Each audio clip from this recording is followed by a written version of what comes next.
অরুণাচলের তামাং সফর সেরে আমরা এখন চলে এলাম সেলা টানেলের কাছে।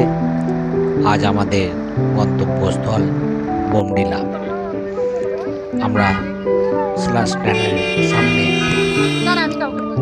আমাদের গাড়ি থামালো, সেখানে আমরা নেমে কয়েকজন কিছু ছবি টবি তুললাম। বেশ ঠান্ডা, বৃষ্টিও পড়ছিল। খুব সুন্দর এই টানেলটি। ও কাজলদা চলে আসুন, দেরি হবে। উচ্চস্থানে একটি টানেল, পার্বত্য টানেল। বলতে বলতে আমরা সেলা টানেলের ভেতর দিয়ে চলতে শুরু করলাম আমাদের গাড়ি। একদম পরিষ্কার পরিচ্ছন্ন ঝাঁকঝকে টানেলের ভেতর।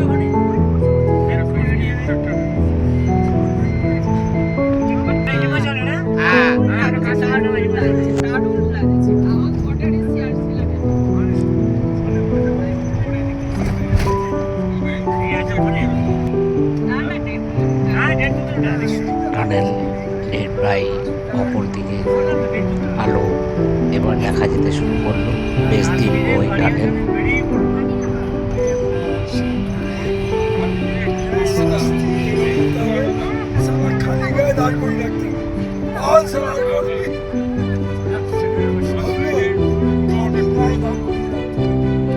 আজ আমাদের গন্তব্য হচ্ছে বোমডিলা।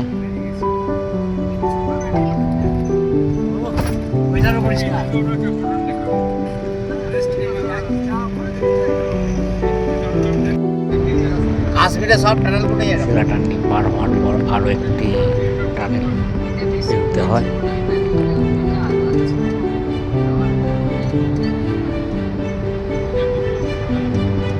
অরুণাচলের এই রাস্তা খুবই দর্শনীয় একটি রাস্তা। পুরো রাস্তাটাই প্রাকৃতিক সৌন্দর্যে ভরা।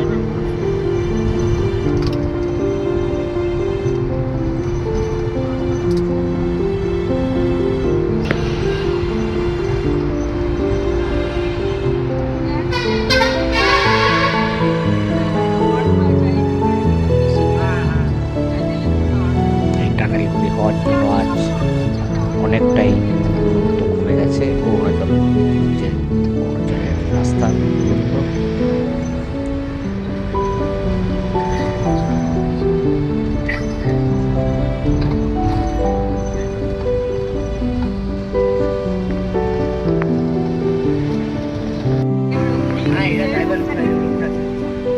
পাহাড়ি ভাঙাচোরা রাস্তায়, বেশ ভাঙাচোরা রাস্তা। এখানে কিছুটা ধসের মুখে পড়েছিলাম আমরা। উপর থেকে টুকরো টুকরো পাথর গড়িয়ে পড়ছিল। আমাদের চালক অতি সত্বর আমাদের গাড়ি দাঁড় করিয়ে দেয়। তো যাই হোক, তেমন কিছু বিপজ্জনকভাবে সেই ঘটনা ঘটে নাই। ফলে আমরা ধীরে ধীরে ওই জায়গাটি পার হয়ে গেছি।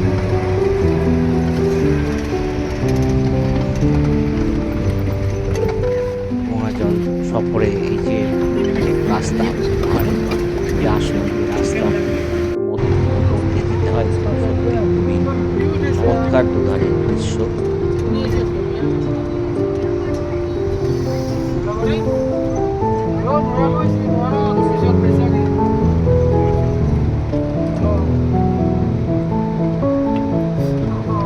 আমরা বোমডিলার খুব কাছাকাছি প্রায় চলে এসেছি। আজ রাত্রিরে আমাদের বোমডিলাতে রাত্রির যাপন।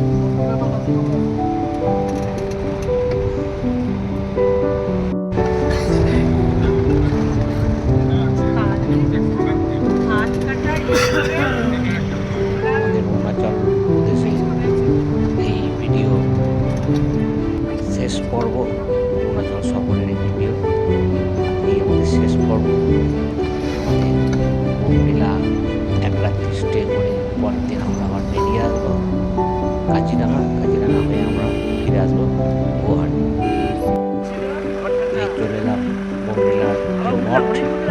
সেই মঠে একদম কালারফুল একটি মঠ, দারুণ অসাধারণ দেখতে মঠটি। আপনাদের দেখাবো স্টেপ বাই স্টেপ সেই ছবি। দেখুন, দেখলেই বুঝতে পারবেন দারুণ চোখ জোড়ানো একটি মঠ, রংচটা মঠ।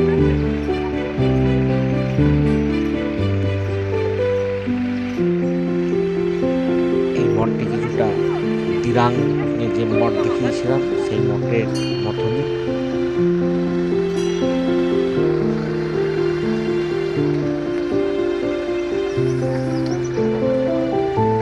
দেখে অনুমান করতে পারছেন যে মঠটি কত পরিষ্কার পরিচ্ছন্ন একটি মঠ, মনেস্ট্রি।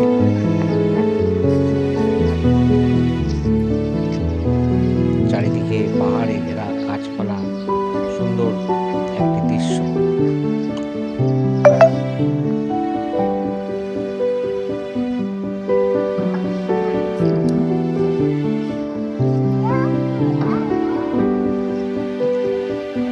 দূরে যে বিল্ডিংটি দেখা যাচ্ছে ওটি মনেস্ট্রি ক্লাসরুম, ওখানে পড়াশোনা হয়। মনেস্ট্রিতে সব বাচ্চারা থাকে, তারা ওখানে পড়াশোনা করে।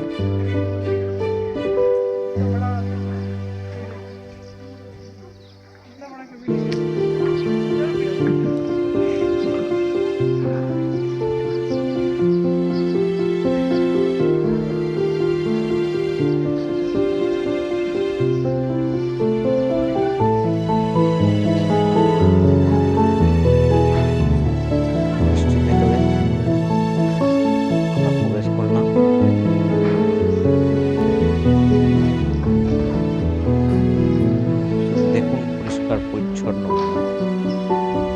ভাবে পরিষ্কার রাখা হয় ভেতরটি। এত মানুষের প্রবেশ করলেও কিন্তু সেখানে কোনো রকম ধুলো দেখতে পাবেন না, একই সব মনেস্ট্রিতে। তবে এখানে মনেস্ট্রিগুলোয় ছবি তোলা অনুমতিও আছে, ছবি আপনি তুলতে পারবেন।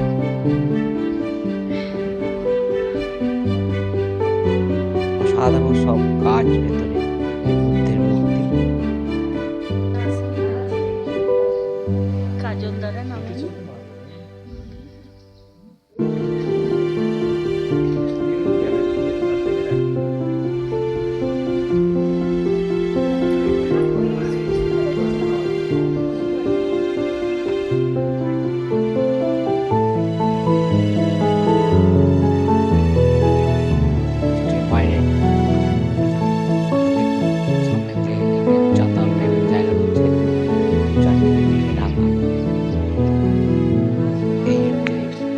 ক্লাসরুম,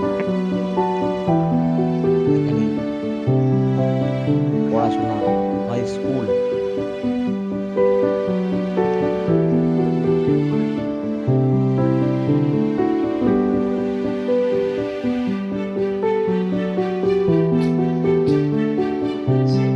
এবং সব ক্লাসরুম।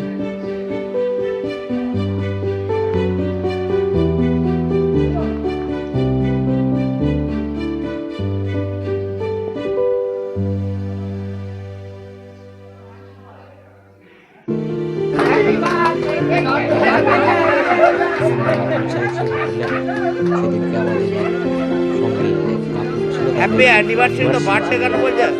কেক কাটার পর্ব একটি ছোট্ট অনুষ্ঠান আয়োজন করা হয়। সেই অনুষ্ঠান চলছে।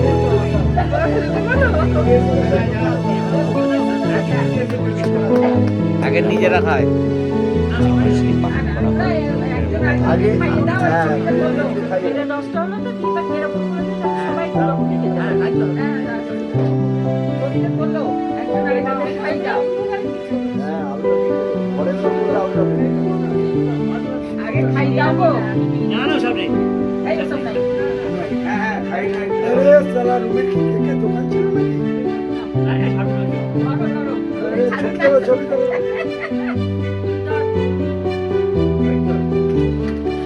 এবার সবাই এক পিস করে তুলে নাও।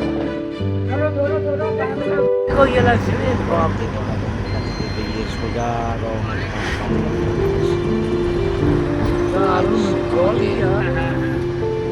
এই সকলের একদম অন্তিম লগ্ন শেষ দিন কাকিনামা এসে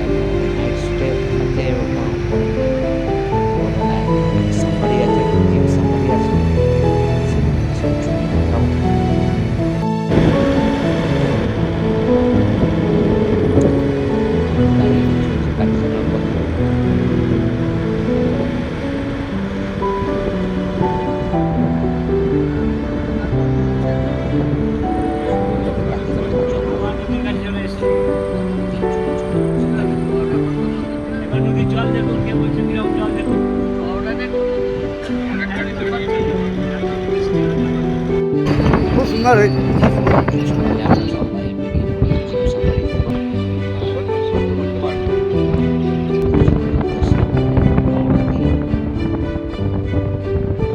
পথে একটি মন্দির পড়বে, সেখানে হবে দাঁড়াতে বার হয়। করতে পারতে হবে এই যে উপরে জায়গাটা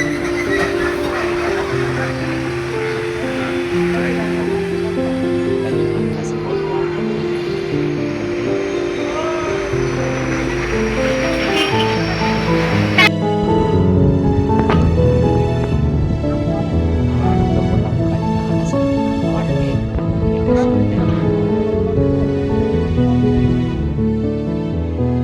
এখানে ক্যামেরা খোলা ছবি, মানে দূরবীন ভাড়া পাওয়া যায় ভেতরে পশু পাখি দেখার জন্য। প্রয়োজন হলে এখান থেকে ভাড়া নিতে পারেন দূরবীন, তবে আমরা নিয়ে নিই। এই সব জিপ দাঁড়িয়ে সাফারি সব দাঁড়িয়ে আছে। অবশ্যই টিকিট অনলাইন টিকিট বুকিং হয়, পারমিশনও করাতে হয়।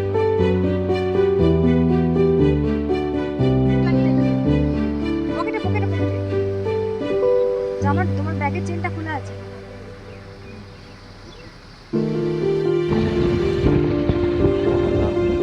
রেস্টের মধ্যে জল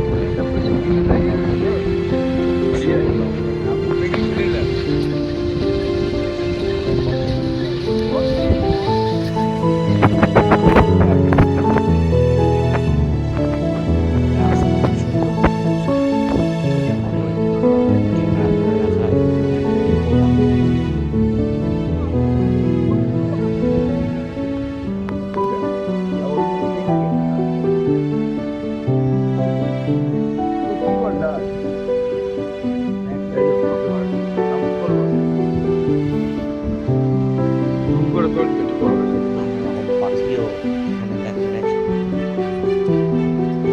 দূরের পাখি বসে, সব পাখির নাম জানা যায়নি। অজ্ঞা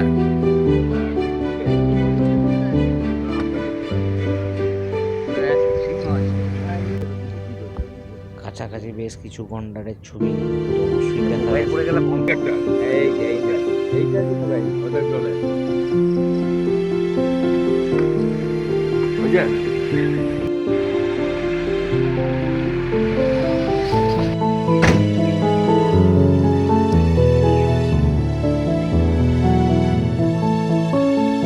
এই যে এখান থেকে ওয়াচ টাওয়ার বলা হয়।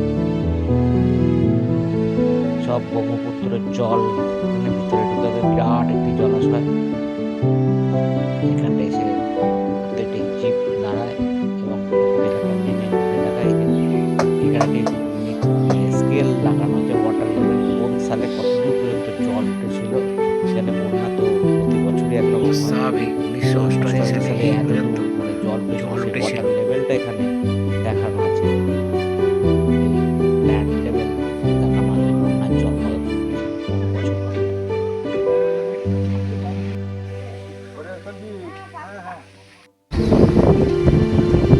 আবার আমরা চলতে শুরু করলাম, আবার একটি অন্য পথ দিয়ে জঙ্গলের ভিতরে যাচ্ছি।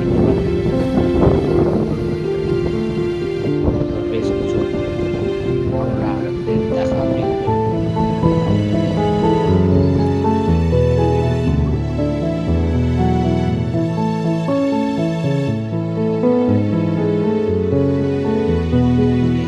দেখা মিলেছে গন্ডার, এক সিংহ গন্ডার এই যে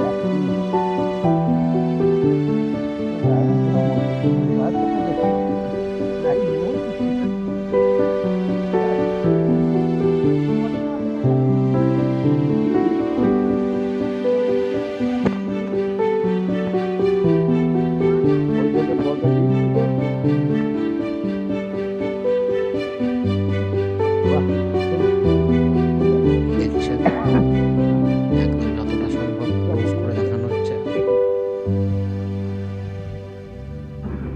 ওই একজন তো তুলুন পরে ও পাঠিয়ে দেবো তাই তো শান্ত প্রাণী, কাছে যাও অন্যায় আপনার তো বলো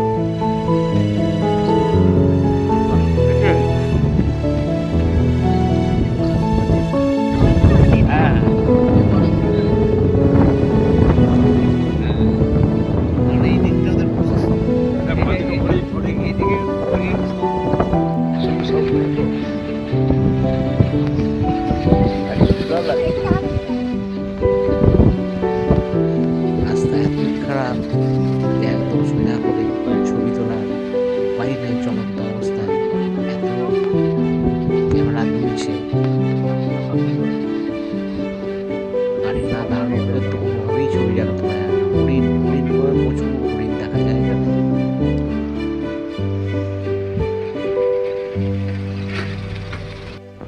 ওর পিঠে দেখ পা গিয়ে কেটে আছে গন্ডারও প্রচুর দেখা যায় একটা টাইমে এসে।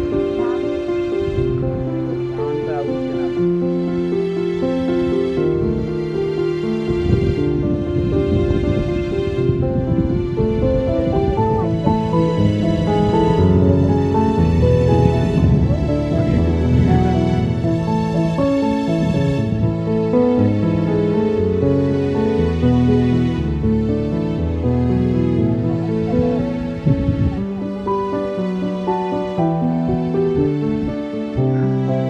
এটা করতে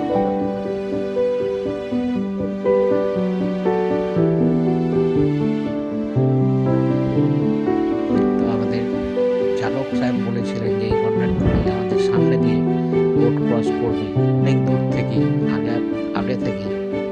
তবে আমরা ওনাকে বলেছিলাম না না সেটা হতে পারে না। আজ পরবর্তীকালে একদমই 100% মিলল। ড্রাইভার যা বলেছিলেন, আমাদের গাড়ির চালক যা বলেছিলেন, অর্থাৎ আমাদের জিপ সাফারির চালক যেটা বলেছেন ঠিক তাই হলো।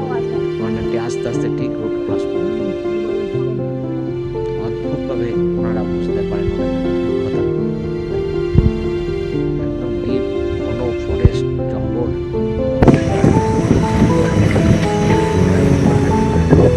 জিপ সাফারি, সুন্দর বৈচিত্র্যময় অভিজ্ঞতা। অবশ্যই কাজিরাঙায় যাই জিপ সাফারি, এলিফ্যান্ট সাফারি করার জন্য। এলিফ্যান্ট সাফারি জিপ সাফারি বিকালের দিকে, সকালের দিকে জিপ সাফারি আছে।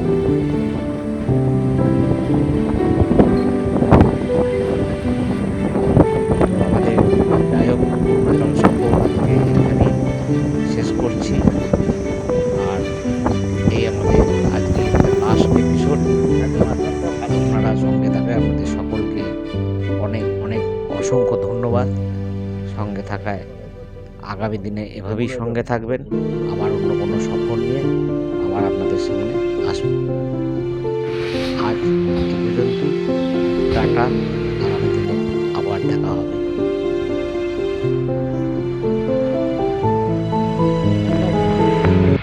আর বাকি কথা